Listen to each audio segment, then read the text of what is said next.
Welcome to Indiana Diecast Racing and the continuing Round 1 action of the IDR Open. Today's racing follows Group 15, an all non-US group of cars. The Nissan Skyline is another popular pick to win, and this one was the fastest qualifier of the group. The teal-colored McLaren P1 is the same model as the white one that ran and lost in Group 13 to the Dodge Challenger and Honda CRX.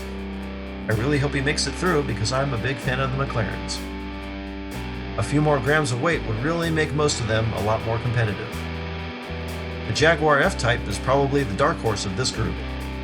Despite only qualifying 47th and running a wildly slow lap on the outside lane, I keep hearing how fast this car is on other tracks. Finally, the Volkswagen Käfer Racer is one of the oddest looking cars in the tournament. It was also the second slowest car to qualify. Lots of extremely low surface area seems to give the Käfer Racer trouble when it wants to get up to speed. The Skyline and P1 take the front row for lap 1. The Jaguar follows the Nissan around the inside of turn 1. The Jag stays right with the Skyline through the triangle, but can't find enough speed to catch him. The McLaren makes up ground on the final straight, but only manages third place. As expected, the Käfer Racer comes in well behind the rest of the group.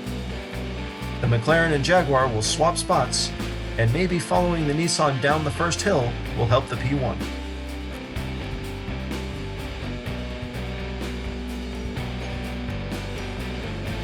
The Skyline fails to clear the Jag before switching lanes, and the group gets bunched up. The Skyline finally gets out front, but the Jag and P1 are close behind. The Skyline spins, and he barely holds on for the win. This was one of the closest single laps of the tournament so far. Right from the get-go, the Jag and Skyline get into it, and it takes all the way to the triangle before the Skyline finally gets the advantage. He loses control and very nearly gives up the lead to the Jag, but the two get connected and the Skyline barely holds on. Once again, the P1 and Käfer Racer are inconsequential. The same finishing order allows the Skyline and Jag to build on their lead.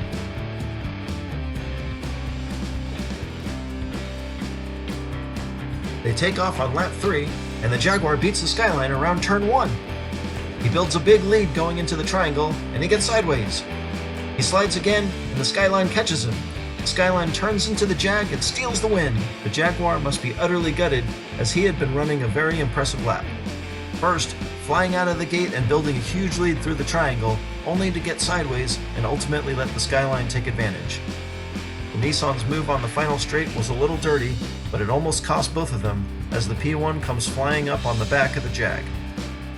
For the third lap in a row, the group finishes in the same order. The Nissan clinches a spot in round 2, and barring a disaster on lap 4, the Jag should be going with him. We go one more time, and this time the Jag doesn't clear the Skyline.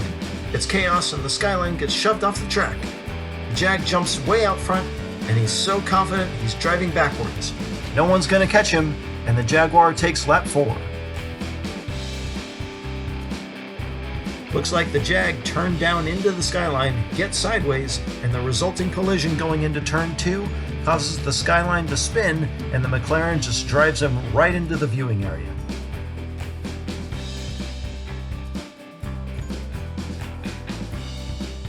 That's it for Group 15, and with the Nissan's wreck and his own win on lap 4, the Jag jumps to the top of the points chart. They'll both move on to round 2, and we'll wait for the Group 16 result to see who they'll face.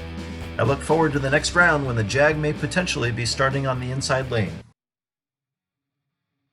This has been Jim D with Indiana Diecast Racing.